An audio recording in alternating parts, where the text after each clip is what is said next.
طبعا السلام عليكم ورحمة الله وبركاته أحباب القلب، الله يديكم ألف ألف عافية، وإن شاء الله هيك كل عام وأنتم بألف ألف خير وصحة وسلامة.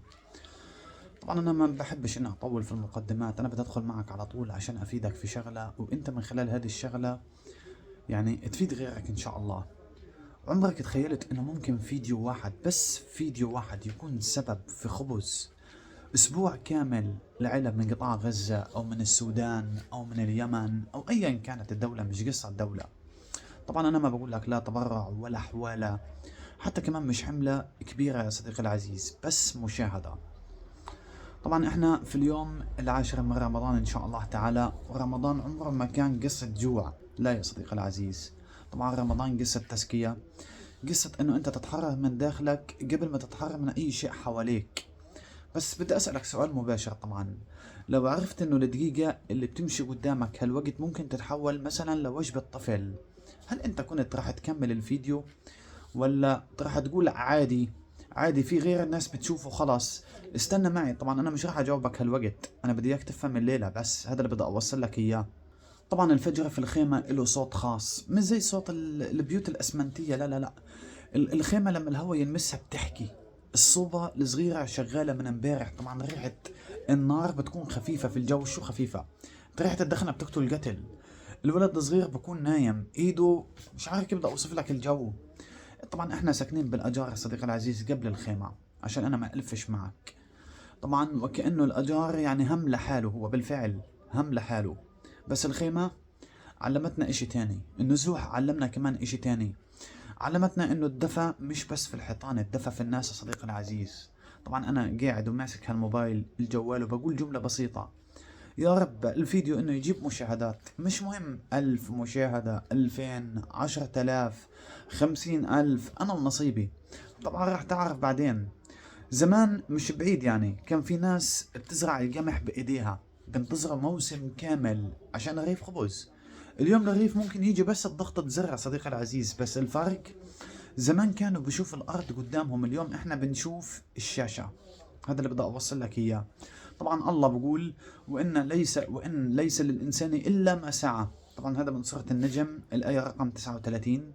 السعي خلينا اقول لك يا صديقي العزيز يعني مش بس شغل بايدك، لا لا، ممكن يكون بكلمة، ممكن يكون يا صديقي العزيز بمحتوى، ممكن انه يكون بفيديو. بس السؤال، هل السعي الرقمي له وزن؟ طبعا خليني احكي لك قصة صحيحة. في يوم من الأيام يعني أجا رجل للنبي محمد عليه أفضل الصلاة والسلام وبسأله صدقة، فقال له النبي صلى الله عليه وسلم: ما عندك في بيتك شيء؟ قال: بلى.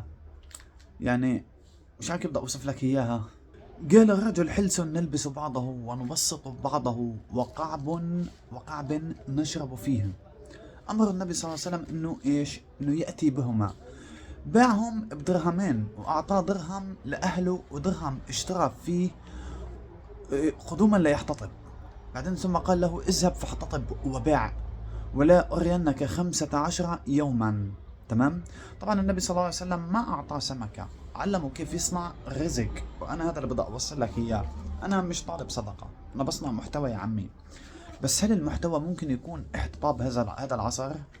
طيب، احيانا بقعد يعني لحالي مع حالي بسكر هالكاميرا تبعت الجوال وبشوف عداد المشاهدات. احيانا فيديوهات الشورتس بتصل 10000، 20000. احيانا فيديوهات عادية اللي بتصل، وانا بتمنى الفيديوهات العادية هي اللي تطلع.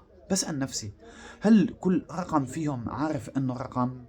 بسأل حالي هذا السؤال. الناس اللي بتشاهد فيديوهاتنا، طبعا يا صديقي العزيز رمضان مش بس امتناع عن الاكل، لا. الله بقول: يا أيها الذين آمنوا كتب عليكم الصيام كما كتب على الذين من قبلكم لعلكم تتقون، في سورة البقرة. التقوى مش خوف بس، التقوى وعي. عندك علم في هذه النقطة، وعي انه كل حركة إلك وزن، حتى المشاهدة. النبي عليه افضل الصلاة والسلام لما قال في حديث: اتقوا النار ولو بشق تمرة، وهذا حديث صحيح. شق تمرة مش تمرة كاملة، لا، جزء بسيط منها، يمكن مشاهدة كاملة. اللي بدي أوصل لك إياه، أنا لما بقول 50 ألف مشاهدة مش بحكي رقم عشوائي. كل 1000 مشاهدة إلها عائد بسيط، عائد حوالي $2 $3. العائد البسيط لما بتجمع بصير خبز بكفي لأسبوع. طبعا أنا بقول لك مش رفاهية ولا كماليات، لا، خبز والله العظيم، أكل بتاكل او بتاكلوا ناس في ظروف حرب الله لا يعلم فيها. بس الاهم من الخبز كمان الكرامة. تسمع في الكرامة؟ انا ما بمد ايدي، انا بشتغل يا صديقي العزيز، وبقول لك لو عجبك المحتوى كمله، لو حسيت رسالة انشره، مش عشاني، عشان الفكرة يا صديقي العزيز، عشان تفهم الليلة صح. السر اللي ما حدا بحكي لك اياه انه في عالم المحتوى المشاهدة إلها قيمة حقيقية. القيمة هاي ممكن انه تتحول لطعام، لدواء، لدفء. طبعا الفيديو الواحد لو جاب 50,000 مشاهدة، خليني اقول لك ممكن يجيب خبز لأسبوع كامل، خبز أسبوع لعيلة كاملة، والله العظيم، لعيلة في غزة أو في اليمن أو في السودان أو في أي بلد محتاج هذا الإشي. طبعا هذا مش مبالغة، هاي معادلة، بس المعادلة إلها طرفين. من الطرفين؟ أنا وإنت كمان. طيب ممتاز. هل وقت تتخيل ابنك بيسألك بابا من وين أجى الخبز، بدك تقول له؟ بدك تقول له من ناس ما بتعرفهم بس شافوا الفيديو؟ هذا كلامنا على فكرة، إحنا حياتنا إحنا. طبعا مش صدفة، مش إحسان فوقي، هذه شراكة اسمها.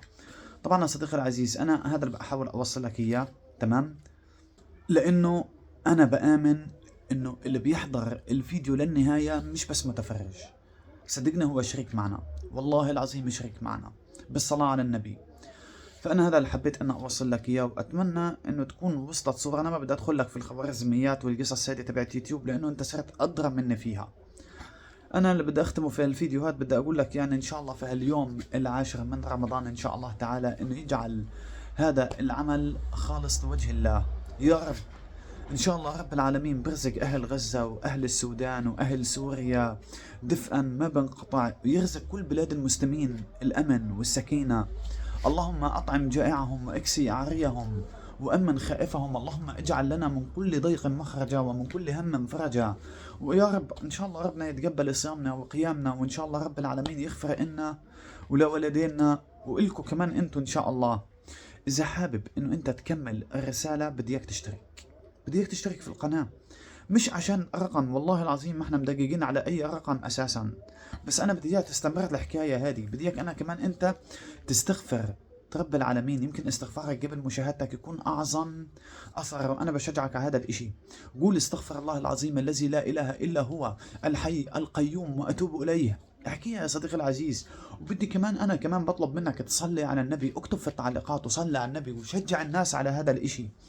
بدي يا صديقي العزيز مش بس باب الرزق أو الخبز اللي أنا قاعد بكلمك عنه فقط، أنا بدي يجي من خلال المشاهدات وخلاص، لا، ما أنا بديش أنا بس تشاهد وخلاص، أنا بدي تتفاعل، بدي تتفاعل، وبدي كمان تستخدم دينك بحكمة، بدي تعلم الناس برضو انه يكون لسانها ترطب بذكر الله ان شاء الله تعالى. وان شاء الله رب العالمين الله يتقبل منا ويتقبل منكم. الله يديكم الف الف عافية احبابي، ما بدي اطول عن هيك نهائي. ان شاء الله كل عام وانتم بالف الف خير وصحة وسلامة. الله يديكم الف الف عافية، في امان الله تعالى.